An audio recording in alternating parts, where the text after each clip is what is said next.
Hi, I'm Dr. Christopher Barker, and welcome to Holding Space. Today we're holding space with David Marcus. David, I know you're short on time, so why don't you give us your introduction instead of having me ramble on? Okay. Well, I was very intrigued by your description of your podcast because it gets much deeper into what's going on when it comes to communication and parenting and therapy, actually, than other ones that I've done who are more interested in the how-tos and this is what it is. You know, when my child explodes, what do I do kind of thing, you know? And I appreciated that. It gave me a chance to talk about something different than that. I've been doing this work probably like yourself, Christopher, for 40 years now, and specializing in families under stress and all that goes along with that and having to dig into the real whys they communicate the way they do. And it goes a lot deeper than just, communication skills. I'll put it that way. Um, so I was interested in delving into that with you. Well, that's great. The You're absolutely right. I mean, everybody brings to an interaction, and everybody brings to a family a certain amount of their own stuff, as well as the communication dynamics within the family. I've told this story before. I had one family that came in with a teenage daughter that was the problem in their initial estimate. It was interesting when they came in because the daughter came in first, looking very sullen. And the way that office was laid out, there was one like large armchair on this side that was big enough for like one and a half people maybe. And on the other side of the room, there was a big couch that had room for like five people. And there were five of them. There was the mother, father, and they brought all their other kids too. The daughter sat down in the middle of the couch and everybody else perched on the chair. And I said, okay, Wow. let's take a look at where we're sitting before we even start. This tells us something right here. Everybody is lined up against this one person. This is the enemy, and everybody else is like, Sure. and by examining that, we got to take a look at like who was aligned with who and all that. But I mean, also in addition to that, we all bring our own histories. I work a lot with complex trauma, and we Mhm. all bring histories of complex trauma to some degree. Some people have had a perfectly happy, attached, great upbringing, and some people have not. And sometimes when we have people who have had the complex trauma, it interferes with communication because you're either you're either hyper vigilant, or you're bringing shame, or you're bringing dissociation, or some type of cognitive behavioral distortion to the communication. So that's where I come from. But Mhm. Well, it's similar to what I'm thinking we can talk about, to tell you the truth, Christopher. It's there are processes that go on, even sometimes below your level of awareness, that can really impact upon how you react to people. Excuse me.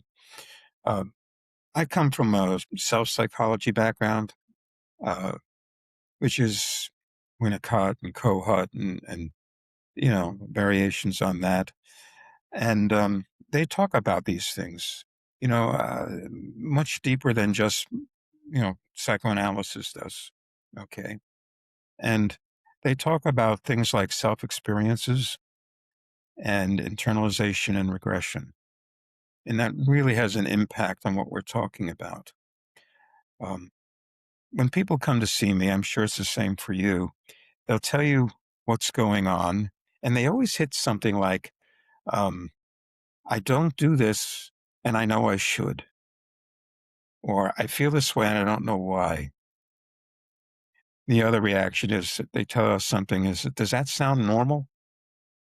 Because they really don't understand it. And I explain to people, if you could explain all these things to me logically, you probably wouldn't even be sitting in here with me in the first place, right? Because you'd have it all kind of figured out.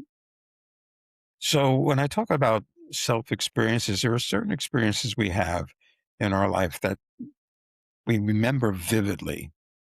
They may not be a big, sure, a traumatic experience would certainly be vivid, but even small things can do that. A look askance, this type of thing. And the reason we remember it so vividly is somehow it changes how we see ourselves in relation to our world. So it keeps getting reinforced over time. You know, we can liken it to low self esteem or something like that, where no matter what the person does, they can't accept a compliment, for instance. That type of thing. And when I talk about internalization and regression, there are things that children take in almost subliminally, you know, that are below the level of awareness. And what happens is, and the one that strikes me the most is children often internalize how to react to stress. And so if a parent uh, gets very frightened and withdraws, that's the model they're setting up for their child. If they get aggressive and yell, that's the model they're setting up for their child. You know, it's one of the reasons why children who are abused when they grow up, they will swear up and down and sideways that they would never do to their own children what happened to them.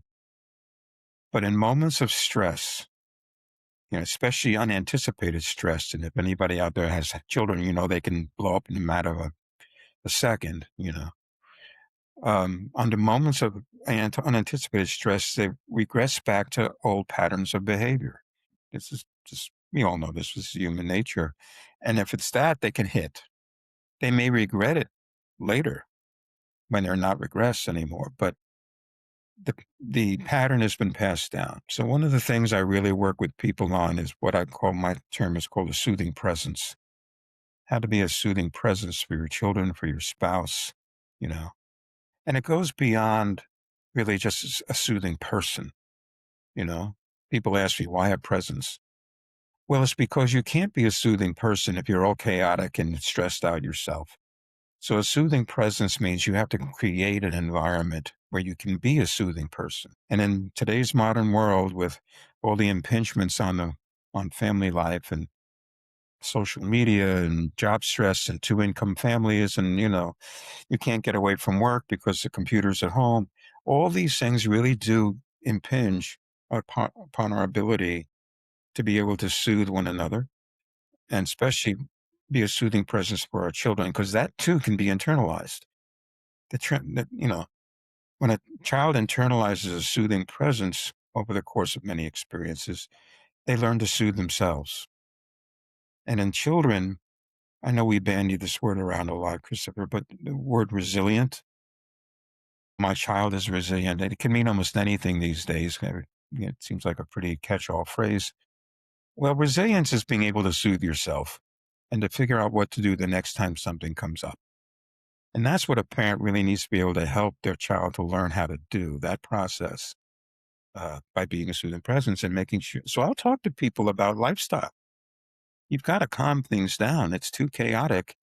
You're a human being. I tell parents one of the biggest gifts they can give their kids, excuse me, is to be okay themselves. Because no, I mean, you're only reacting. You're just putting out the next fire, and you're not spending the responsive time you need with your children as a soothing presence. So I help people, the parents, find the words for what's what's going on with me that I can't do this or I feel this way, because a lot of them are unworded. Like, they could have started before they even were verbal. So you go down to sensations. You go, where do you feel it in your body? I mean, the things that give me some words about that, and that's the beginning of the process.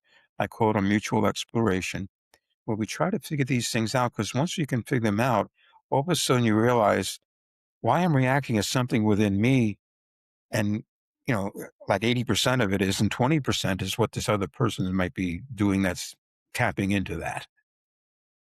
And this is really important, especially with couples, especially if they have different parenting styles, for instance. So in a nutshell, that's part of why I wanted to talk to you, Christopher, to talk about these types of experiences that parents and yeah, and where the therapeutic work really needs to go. That's terrific, and I love that perspective. It's from some of the earliest studies on resilience, they found that connection is so important, and being able to connect to somebody. Again, we have to look back at attachment styles, and if you do not feel comfortable attaching to this person who is unpredictably present, who is Hmm. sometimes there, sometimes not, sometimes they're in a good mood, sometimes they're in a bad mood. It's totally Right. unpredictable. How can you connect? And again, you find in yourself in a situation of being able to connect to people. You repeat the pattern, and that's Hmm. some of the ways that intergenerational communication happens.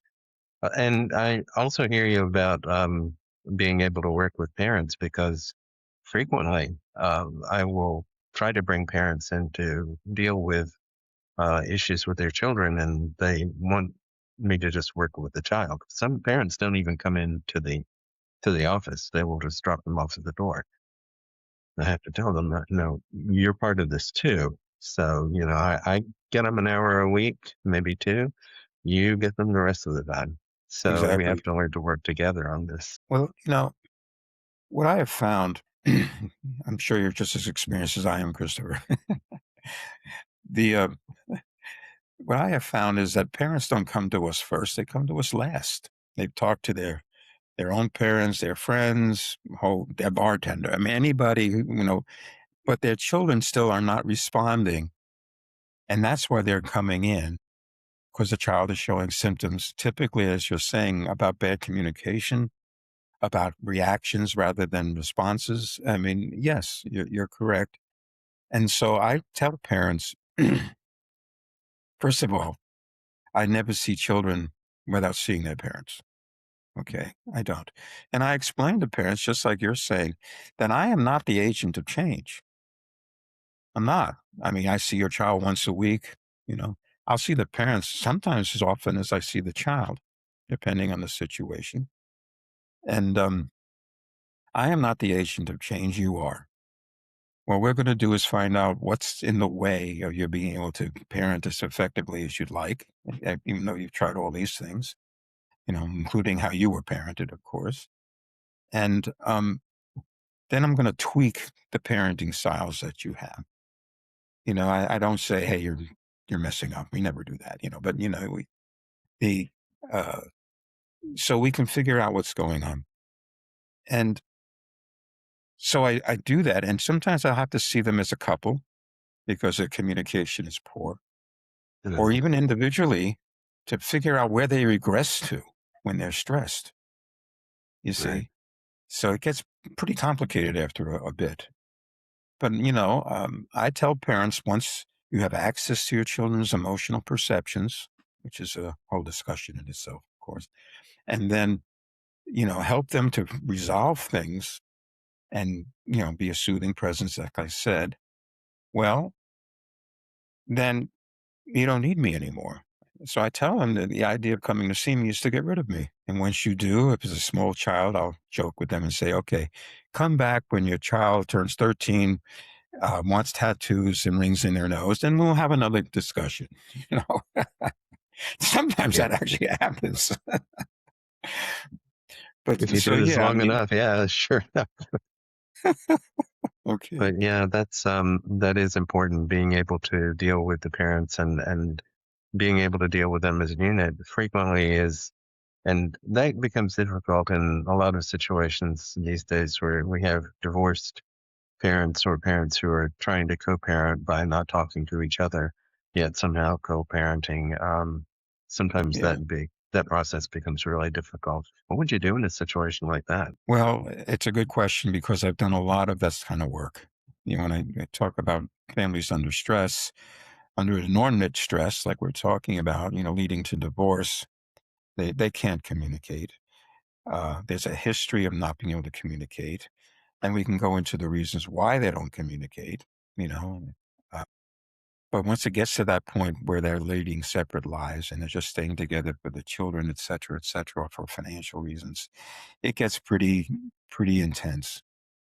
And depending on the age of the child, it really has an impact on their children. Okay. So, I've been an expert witness in custody evaluate and done custody evaluations and things like that. Nobody likes to do them, to tell you the truth, Christopher. They're very intense and uh, very time intensive as well. It takes a lot of time to do them. But I decided early on, seeing these children who are really suffering through these high conflict divorce situations, that the children needed an advocate, and they needed an advocate with the court, you know. And it was interesting. To share this with you. When I first would get these court ordered evaluations, it was sort of pro forma to say, Dr. Marcus will not testify because we want to maintain the integrity of the therapy. And I actually had to go to the judges and magistrates here in Hamilton County in Cincinnati and say, hey, you got to take that out of these court orders because I'm dealing with some really narcissistic parents, which is what one of the problem is, at least to these destructive patterns. And if I can't testify, I don't have any real teeth with them. I have to be able to turn to them and say, if you keep doing what you're doing, alienating your children or bad mouthing the other parent or whatever it might be, the court's going to hear it, and you could end up with supervised visitation or something, lose custody even. Really. And so they did. They changed that so I could go to court and say, this is what's going on. I've talked to the children. I've done all the testing, the whole 9 yards of a custody evaluation, and say, now the court needs to decide about who's the most therapeutic parent here, and who's, what kind of a visitation arrangement can there be? Mhm. And they really appreciate that because, of course, they're hearing from attorneys with totally different slants on the situation. Parents saying X, this parent saying Y. So the court needs somebody to sit there and say this. What do you do with them? Well, if I'm not doing a custody evaluation, I'm doing family therapy with them. And it depends on how intense the situation is, to tell you the truth. And also, like I said, the age of the child. I'll go through the age of the child first, so the parents who are doing this can really hear what's happening to their children, and maybe that will give them some sort of corrective factor, to say, hey, time out here. We have to think about what we're doing here. For instance, young children before the tweens, let's say, all right, they're geared to please their parents. Look what I did, mommy. Look what I did, daddy. And gee, that's great, and they stick it up on the refrigerator and, the typical things that we do. And whether it be the 3-year-old's finger painting or the 5-year-old's first report card or the trophy, and, look what I did. And that's one of the bases of self-esteem, obviously. Parents who are in high conflict, they're so busy taking care of their own intense emotions that they really can't do that. They may try, but then they're distracted or they have to get out back on the computer, whatever it might be. No, you know. And so the child, instead of saying, "Hey, look what I can do," and feeling good about themselves, feels like whatever I'm doing is not good enough, and that can be internalized. And then you end up with, later on in school with perfectionist children who can't accept a compliment, for instance, and they're always thinking it's not good enough. You know, Mhm. young children before the tweens, they need their parents to be okay if they're going to be okay. So they'll take on a role, the pleaser, the placater, sometimes the Mhm. mediator or the messenger between their parents. And because they're trying to make their parents okay. Children are exquisitely, aware of how their parents feel. They try to hide it. You pick up an infant, and if you're tense, they'll cry. I mean, this is just the way it is. So young children will try to vacate themselves from the situation. They'll go upstairs and play or something where they can't take the intensity of the interactions between their parents. When they get a little older, they'll take on one of these roles to try to, if I make mommy happy, then she won't, she'll be happy and things will be better between mommy and daddy, that type of thing.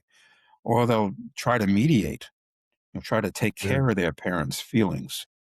Mhm. And children are not geared to take care, you know, adults emotionally. it's a role reversal, you know. Right. Um, and these roles continue into adulthood. I call them a not me situation because the children are not developing themselves. They're playing a role. You know, I'll share this with you. I saw a boy of 10 who was the placater, the appeaser between battling parents. And I helped him for a while and things got better. He came back to me when he was 26 years old. He was an adult, he had a good job and everything, but he was feeling what I was terming empty depression. He just didn't feel enough, you know? And he told me he was involved with a woman who was really high maintenance. He could never really please her. She was always coming down on something he was doing. And so, and he was unhappy and he didn't know what to do about it. Well, I had the notes from when he was 10. And when he was 10, he was playing the appeaser and the placater because he had a younger sister who he was trying to protect from the intensity of the parents fighting. Yes. So we went over those old notes and his eyes went as this big. You're right. I'm doing the same thing with this woman, aren't I? I said, yeah, you are. I Yeah. mean, it's an interesting word, this word chemistry. I have chemistry with this person, quote unquote. Well, he had chemistry with this person because he was so used to and conditioned to play this role, but it didn't make him happy. As a result, he got Exactly. out of that relationship. He found a much more, I'll put my words, soothing, calming presence of a woman. They got married, they have a kid, they have a house. He's happy as a clam. I mean, what can I say? It made me feel good as a therapist, but he didn't realize it because it was just something he always did. He never spoke about it. We needed to find Yes. the words for it. And then he went, yep. And so, he was a functional person, obviously. He just was stuck, you know. So that's an Exactly. example of what can happen. Teenagers, they don't care what their parents think about them anymore. They just care about how their friends think about them. And so they just back away and say, that's their problem, not mine. And the parents are so inveigled in their own stuff that they can't really be an emotional support person for a teenager. So the teenagers say, I give up on them. And they turn to their friends, typically the friends who have the same problem with their parents. And the adolescent brain in that situation does not make good decisions. And the parents don't have access to what's going on with their kids. So all they do is react to them, give more consequences. You're not grounded for a day, you're grounded for a week. Well, with a teenager, all that proves to them doesn't say don't do it. It says you're a jerk. My parents are jerks. And they'll find a way around it. That's the power struggle with teenagers. And so I try to find families much earlier than that if I can, because if it gets to that stage, if the child has really given up, the teenager's given up on their parents as an emotional resource, it's really hard to try to Yes. reestablish that. It's hard to break it, but it's just as hard to put it back together. So, That's good. you're, Yeah. I like that. You're right. Totally. well, you're Uh, asking about these tough cases, but go ahead. no, I was just going to say that I 100% agree with that, and especially that lifelong patterns. Frequently, I see people who have established one type of pattern as a child, and they just continue repeating it because it's all they really know how to do. And Yes, being able to break into a different pattern, first of all, it's kind of scary. Second of all, you may have absolutely no idea how to do that. Um, sure. I attended a couple workshops with Dan Siegel, who talks about, the temperament is hardwired, and then, personality comes into play, and then, hmm we can adapt with therapy or with mediation. Somewhere along the way, we can adapt to that personality, but we can't really change temperament. So it's a complicated equation. But the things that we do learn early in life are the things that we tend to repeat, and we wonder why they're not working or why we're unhappy. Well, you hit the nail on the head. They don't have any other experience except those. This is why I emphasize so much, Christopher, that we have to start early. What do we want our children to internalize? My word, but to learn from us. And this is that soothing presence, this process of helping them to deal with intense emotions, figuring out what to do about it, that's resilience. That's resilience. And, resilience when they grow up and that now they can soothe themselves and figure out what to do with their own experiences, deal with the intensity, etc. Well, we have another word for it. It's called stress tolerance, right? I mean, that's what it is. And we look at people, say, that's certainly a sign of maturity. If you can handle situations, if you can cope. It begins with developing an emotional language way back when 3 to 5 years old. That's another topic we can talk about. But if you don't have that, you still act out on your emotions behaviorally. That's how you start, right? The temper tantrum, you know.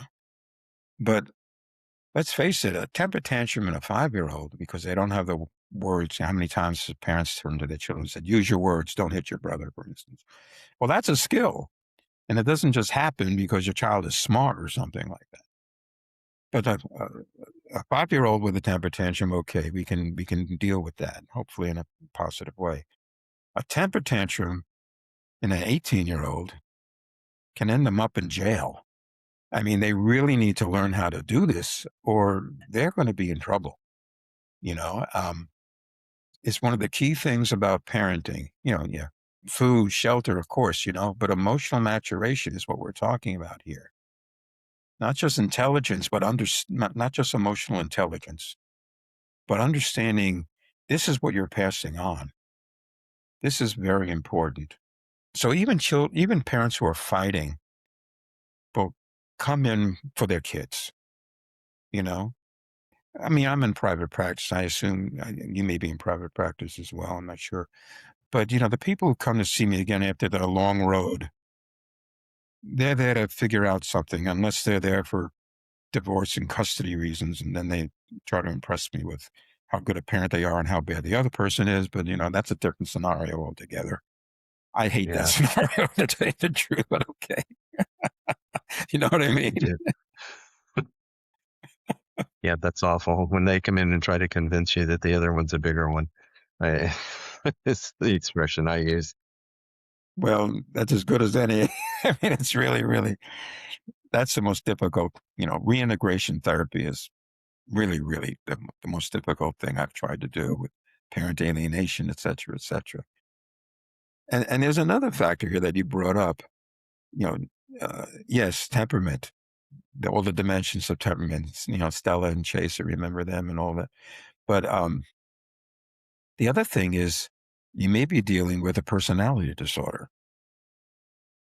a narcissistic personality disorder, often, or borderline. And I find that difficult to deal with because a personality disorder is a way of life. How do you change a person's way of life? And it's worked for them for so many years, getting whatever those needs are that they have. Dealing with that is tough. And that's why I needed to be able to tell the court, don't limit me because, you know, my concern, I'm advocating for the children here.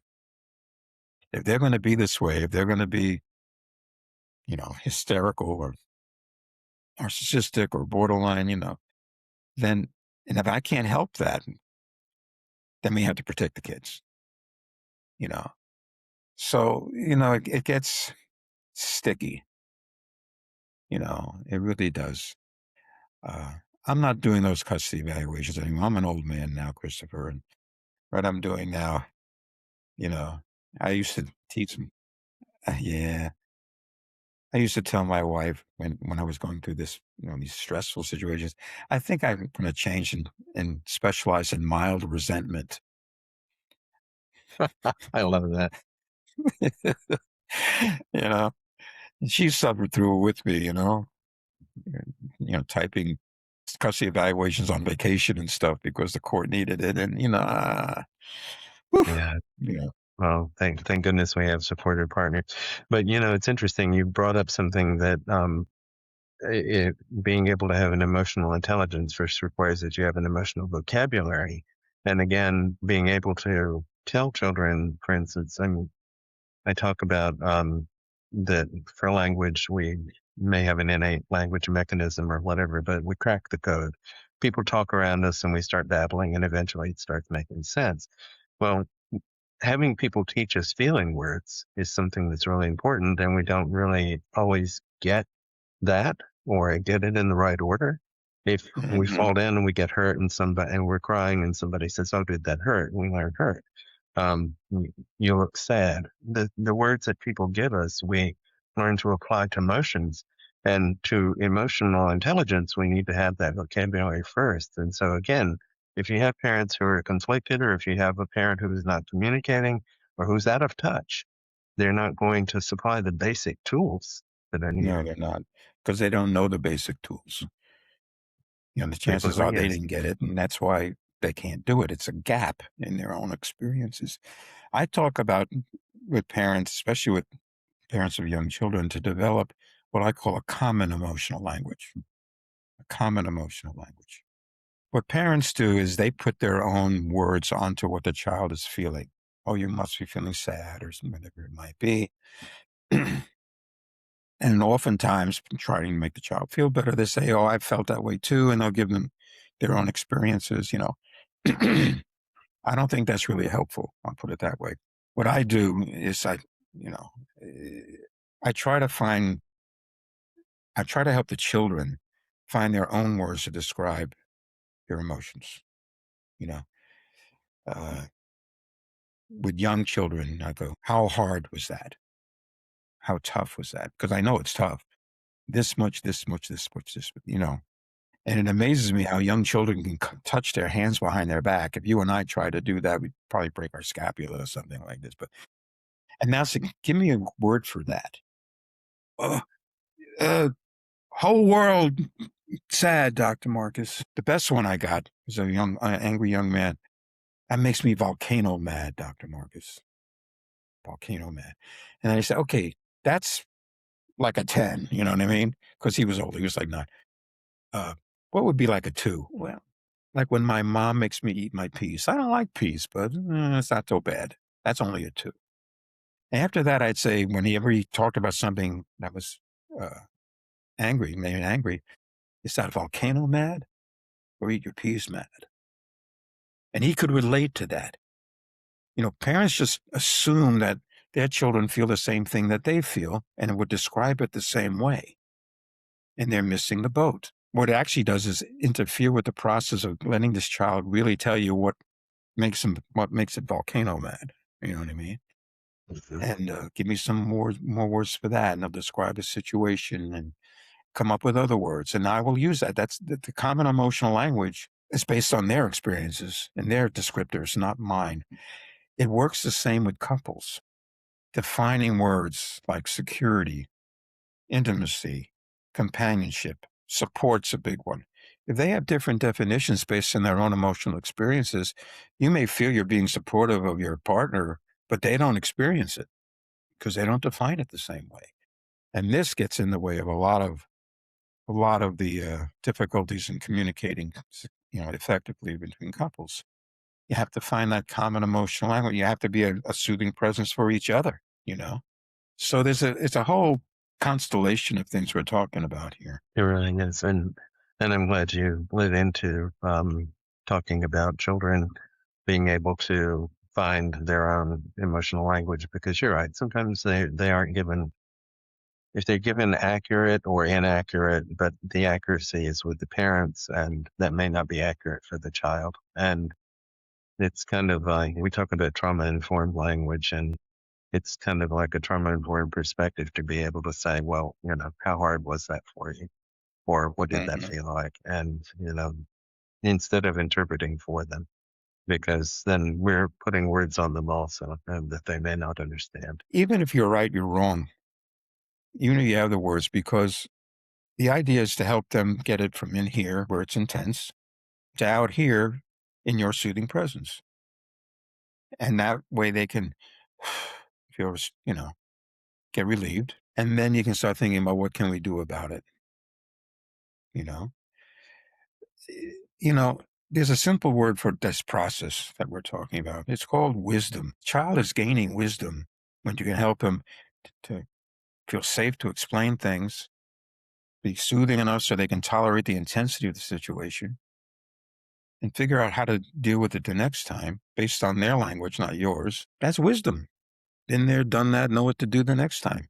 And that's a lifelong process, which starts what we're talking about, I you think know? we all need a more soothing presence sometimes, and that's really important. Yeah, and if you can't do it, you gotta find a way to do it, and what's getting in your way of doing it.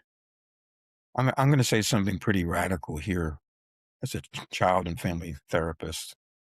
I wish I could get rid of the words "make feel better" from parent vocabulary because it doesn't work. Parent, "Oh, I've been through it too, and this is what you should do."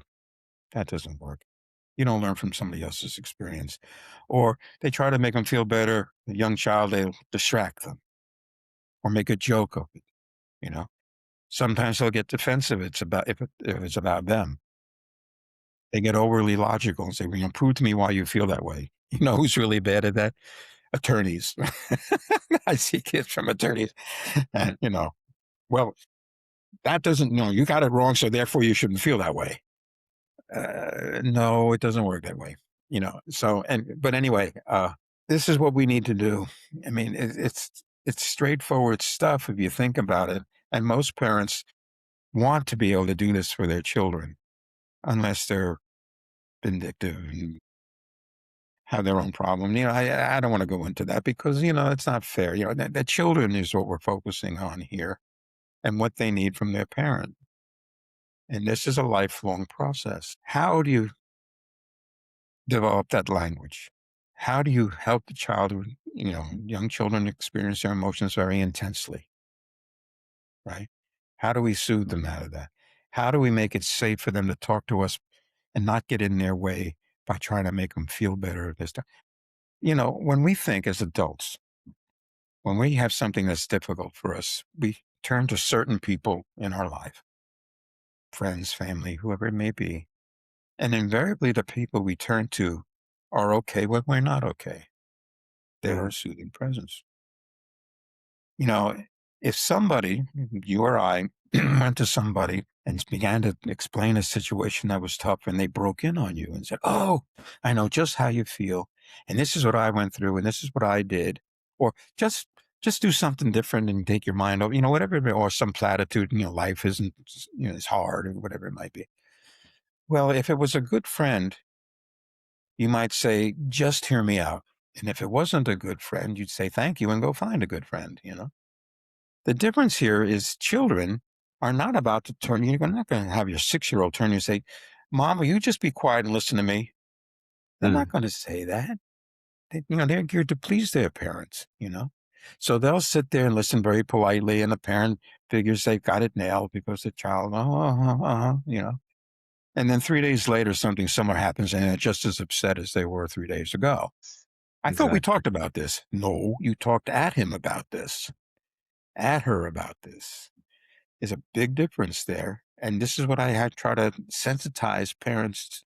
You know, don't try to make them feel better. Don't sit them in front of a screen so they forget about it, whatever it might be.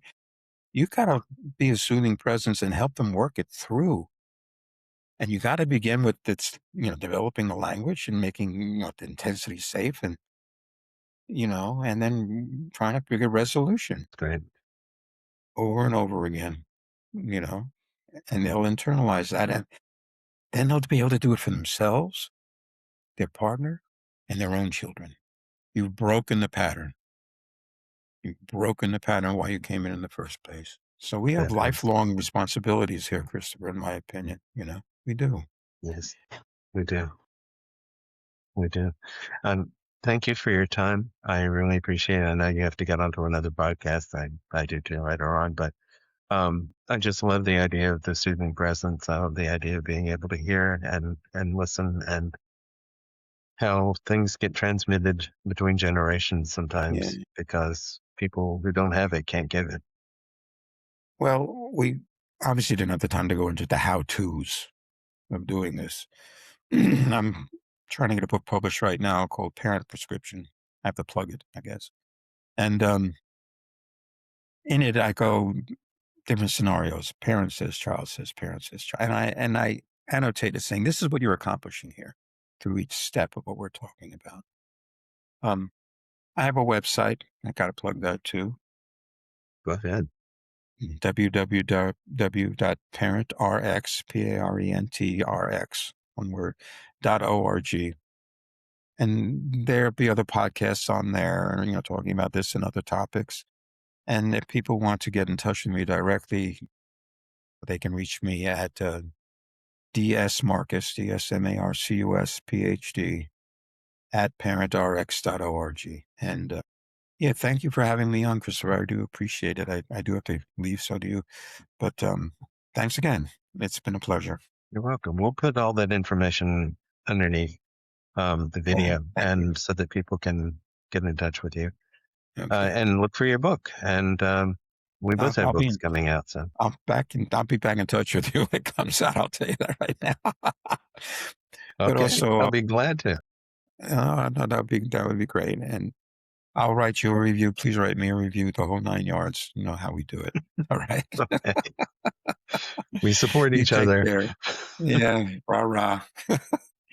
Oh, by the way, I'm from New York. Okay, You're in New Jersey.